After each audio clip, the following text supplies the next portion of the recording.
सो दोस्तों नमस्कार, स्वागत है एक बार फिर से आपका वर्ता किसान पे। और एक नई वीडियो के साथ मैं विपुल सिंह आपके सामने फिर उपस्थित हूँ। और बहुत सारे लोगों का दोस्तों कमेंट आ रहा था, बहुत सारे लोग पर्सनली जो जुड़े हुए हैं उनके साथ ये समस्या आ रही है कि उनके फार्म पे जो बच्चे हैं उनका विकास बहुत अच्छे तरीके से नहीं हो पा रहा है। और लोग इसका कारण पूछ रहे हैं, तो मैं इसी पर सोचा कि एक वीडियो बना दूं जो कि आप लोगों के लिए बहुत हेल्पफुल होगी। और चलिए आज वीडियो की शुरुआत में बात करेंगे कि जो बकरी के बच्चों का जो विकास है वो नहीं हो पा रहा है, तो इसके पीछे क्या कारण हो सकते हैं और इसको हमें बचने के लिए, इससे कि हमारे बच्चों में जो ग्रोथ है वो अच्छे से हो, इनका जो बॉडी स्ट्रक्चर है वो जो अच्छा हो, वजन इसमें अच्छा आए। तो हम इसके बारे में आज पूरी वीडियो में डिटेल से चर्चा करेंगे, तो वीडियो बिल्कुल भी स्किप मत करिएगा। और क्योंकि ये वीडियो बहुत ही इंपॉर्टेंट होने वाली है आप लोगों के लिए, हो सकता है कि आपका इस वीडियो से कुछ लेना देना हो और आप भी जिस समस्या से परेशान हो उसका समाधान इस वीडियो में आपको मिल जाए। उससे पहले अगर आप हमें फेसबुक पेज पर देख रहे हैं तो फॉलो कर लीजिएगा, अगर यूट्यूब चैनल पर देख रहे हैं तो आप हमें सब्सक्राइब जरूर कर लीजिएगा, ताकि आने वाली दिनों में हम आपके लिए इस तरीके की और वीडियो बना सकें। तो आइए दोस्तों मैं आपको दिखाता हूं। जैसे कि अभी आप देख रहे हैं कि ठंडी का समय है, सारी बकरियां जो है कि इधर बाहर निकाल दिया है हम लोगों ने। सभी लगभग मान के चलिए कि 50% जो चारा है वो खा चुकी हैं, और हमको निकाले हुए इनको कम से कम 20 से 25 मिनट हो गया। आप बकरियों की शाइनिंग देख सकते हैं, ग्रोथ देख सकते हैं। और अभी फार्म पे बकरियों की संख्या जो है कि कुछ कम हो गई है, क्योंकि हमने कुछ बकरियों को भी सेल किया है। तो छोटी बड़ी अभी भी मिला करके फिर भी हमारे पास अभी 50 जानवर हैं, और इसमें कम से कम 10 बकरियां ऐसी हैं जो अभी डिलीवरी करने वाली हैं, और कुछ बकरियों की डिलीवरी हुई है, जिसकी वजह से हमारे पास अभी लगभग 20 बच्चे के आसपास 20 बच्चे आए हुए हैं। तो मैं अभी आपको दिखाऊंगा कि अभी हमारे पास फार्म पे कितने बच्चे हैं। और देखिए इस तरीका से हम लोगों ने बच्चों के लिए एक अलग सेक्शन बना रखा है। बच्चों की ग्रोथ आप एक बार दिखा दीजिएगा कि किस तरीके की बच्चे की ग्रोथ है। ये सभी बच्चे 1 से 1.5 महीना के हैं, लगभग 5 से 6 किलो सभी का बॉडी वेट है। कोई भी बच्चा आपको एनीमिक, टूटा हुआ और कमजोर दिखाई नहीं देगा। हालांकि थोड़ा सा ठंड का समय है जिसकी वजह से बच्चे सिकुड़े जरूर हुए हैं। दोस्तों इसमें सबसे बड़ी बात है, तो मुद्दे पर हम बात करते हैं कि आखिर बच्चों में ग्रोथ क्यों नहीं हो रही है। मैं आपको और भी बच्चों को दिखा दूंगा, सिम जाइएगा, दिखाइएगा। जो इस बाड़े में जो हमारी बड़ी ब्रीड है, इसके बच्चों को हमने इस तरफ रखा है। मैं आपको इन बच्चों की भी ग्रोथ एक बार बोलूंगा कि आप दिखाइएगा नजदीक से, क्योंकि जब तक आप देखेंगे नहीं तब तक आपको समझ में नहीं आएगा। प्रैक्टिकल वीडियो है, ये पूरी तरीके से प्रैक्टिकल वीडियो है। आप देखिए सारे बच्चे 1 से 1.5 महीने के हैं, और ग्रोथ देखिए, बॉडी स्ट्रक्चर देखिए, और वजन भी अच्छा ले रहे हैं। तो मेरे बाड़े पे तो ऐसी कोई समस्या देखने को नहीं मिल रही है, लेकिन आप सबों के सामने ऐसी समस्या है, तो कहीं ना कहीं हर समस्या के पीछे एक कारण होता है।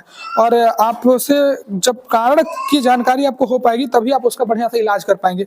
आपको मैं ये दिखाऊं कि ये देखिए, जैसे बीटल नस्ल का बच्चा है, आप इसकी ग्रोथ देखिए, बहुत ही बेहतरीन। और लगभग मेरे घुटने से ऊपर का इसका हाइट हो चुका है, और मेरी घुटने लगभग 25 इंच, तो इसकी वजन हाइट जो इसकी है 24 से 25 इंच की है। ये बच्चे बहुत ही फेमिलियर हैं, देखिए हमारे साथ कितने हंसी से घुले मिले हुए हैं। तो दोस्तों इसमें कुल 3 से 4 ऐसे पॉइंट्स हैं जिसकी वजह से आप अगर इस तरीके की गलती कर रहे हैं अपने बाड़े में, तो आपको समस्या देखने को मिल सकती है। पहला तो ये हो सकता है कि आपके जो बच्चे हैं वो इन ब्रीडिंग के शिकार हों। जैसे कि बहुत सारे फार्मर्स ऐसा होते हैं कि बकरे को नहीं बदलते हैं और उसी से बार बार ब्रीडिंग कराते हैं, तो उनके जो बच्चे होते हैं वो इन ब्रीडिंग के शिकार हो जाते हैं, जिसकी वजह से भी बच्चों में प्रॉपर ग्रोथ नहीं आ पाती है। दूसरी बात ये हो सकती है कि वो बच्चे जो है कि माँ के साथ ही दिन भर छूटे हुए हैं। तो वैसी स्थिति में क्या होता है कि जो बच्चे हैं दिन भर माँ का दूध पीते रहते हैं, और माँ के थन में अच्छा दूध नहीं बन पाता है। थोड़ा सा भी दूध बनता है तो वो बच्चे उसको कंज्यूम करने की कोशिश करते हैं। तो ऐसी स्थिति में जो बकरी का हार्मोनल इम्बैलेंस है वो हमेशा डिस्टर्ब होता रहता है। तो इसके लिए क्या करें कि बच्चों को एक अलग केज में बंद करें, माँ को फीडिंग के लिए कुछ अलग समय पर छोड़ें। देखिए बाहर की आपको मैं दिखाऊं कि अभी हमारी सारी बकरियां जो है कि बाहर है। मैं आपको बोलूंगा कि आप बाहर से एक बार दिखाइएगा ताकि लोगों को अच्छे से समझ में आए। अभी हम इन सारे बच्चों को बाहर निकालेंगे। तो माँ को जो है कि वो थोड़ा सा बच्चों से अलग रखे, ताकि बच्चों का जो है कि दूध से ध्यान हट करके फीडिंग की तरफ जाए, और बच्चा जो है कि खाना पीना खुद सीख सके, और माँ को भी उसके लिए समय मिल सके ताकि वो अपना अच्छे से पेट भर सके और उस तरीके का वो ग्रोथ कर सके। जैसे देखिए अब ये बकरियां हैं, ये पूरी तरीके से फिट हैं, खाने पे इनका फोकस है, बच्चों की तरफ बिल्कुल इनका ध्यान नहीं है। तो बहुत सारे फार्मर ये गलती करते हैं कि बच्चों को अलग नहीं बंद करते हैं, तो जिसकी वजह से वो माँ के साथ ही रह जाते हैं और बाद में ऐसी मुसीबत देखने को मिलती है। तीसरी जो पॉइंट है मैं उसको बहुत डिटेल में बताना चाहता हूँ। पॉइंट बहुत गंभीर है और लोग इसको बहुत हल्के में लेते हैं। दोस्तों जैसे मैं आपको दिखाऊं कि हमारा खाने का ट्रे है, फीडर है, इसकी ऊंचाई देख रहे हैं आप लगभग 17 से 18 इंच हमने रखी है और इसकी गहराई जो है वो यहाँ से 10 इंच है। तो जब हम इसमें चारा डालते हैं तो जो छोटे बच्चे होते हैं इस चारे तक नहीं पहुँच पाते हैं शुरुआती दौर में। जब वो धीरे धीरे चारा स्टार्ट करते हैं तो ऐसी स्थिति में क्या होता है कि वो चारे को नहीं ले पाते हैं। जो अनाज, जो ग्रेन्स उनको मिलने चाहिए वो शुरुआती दौर में नहीं मिल पाता है। बच्चे माँ के दूध पर आश्रित हो जाते हैं, बकरियां वापस प्रेग्नेंट हो जाती हैं तो धीरे धीरे उनका दूध कम होने लगता है और हम इस सोच में पड़ जाते हैं कि बच्चा तो खा ही रहा है और इसी भ्रम में हमारा बच्चा जो है कि कुपोषित हो जाता है, एनीमिक हो जाता है, कमजोर होने लगता है और धीरे धीरे फिर उसकी स्थिति ऐसी हो जाती है कि वो ग्रोथ कहने को छोड़ दीजिए, उसकी स्थिति इतनी है कि कभी कभी बच्चे डेथ भी कर जाते हैं। तो इसके लिए सबसे बेस्ट विकल्प है कि आप बच्चों का एक अलग सेक्शन बनाएं।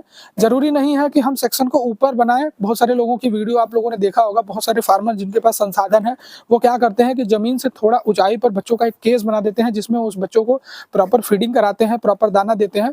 तो शुरुआत से ही ये बच्चे क्या करते हैं कि खाने पे आ जाते हैं और माँ के दूध के साथ साथ इनको अनाज भी मिलने लगता है जिससे इनके रूमेन का डेवलपमेंट अच्छे से हो पाता है और ये बच्चे एनीमिक भी नहीं होते और ये ग्रोथ भी अच्छे से ले पाते हैं। तो अगर आपके पास ऐसा कोई संसाधन नहीं है तो आप अपने बाड़े के अंदर ही जैसा मैंने बनाया है एक छोटा सा केज बनाइए। मैंने 2 बकरियां रखी हैं ब्रीड, इस समय मेरे पास बर्बरी और बीटल, कुछ अजमेरा की बकरियां हैं। तो मैंने उनका अलग सेक्शन बना रखा है और इनका अलग सेक्शन बना रखा है। तो बर्बरी बकरियों के जितने भी बच्चे हैं मैं उनके छोटे सेक्शन में उनको अलग फीडिंग कराता हूँ। तो ये बच्चे जो है कि 20 से 25 दिन के जब होते हैं तो फीड स्टार्ट कर देते हैं और धीरे धीरे 2 से 2.5 महीने तक जाते जाते जब बकरियों का ये दूध छोड़ते हैं तो पूरी तरीके से चारे पे आ जाते हैं। तो अगर इस तरीके की अगर आप भी व्यवस्था अपने फार्म पे करते हैं तो मेरा ये पूर्ण विश्वास है कि आपके पास भी ऐसी कोई भी समस्या देखने को नहीं मिलेगी, ऐसी कोई समस्या नहीं आएगी कि जिससे आपको ये बोल सके कि हमारे बच्चों में ग्रोथ नहीं आ रही है, हमारे बच्चे कुपोषण का शिकार हो रहे हैं। तो ऐसी कोई समस्या नहीं आएगी। दोस्तों अगर ये वीडियो हेल्पफुल लगी हो तो मैं आपको बोलूँगा कि एक बार रिक्वेस्ट है कि आप लोग अगर चैनल पर नए हैं तो सब्सक्राइब जरूर कर लीजिएगा। इस तरीके की वीडियो हम आपके लिए और बनाएंगे। तब तक के लिए मिलते हैं एक नई वीडियो में। नमस्कार, जय हिंद।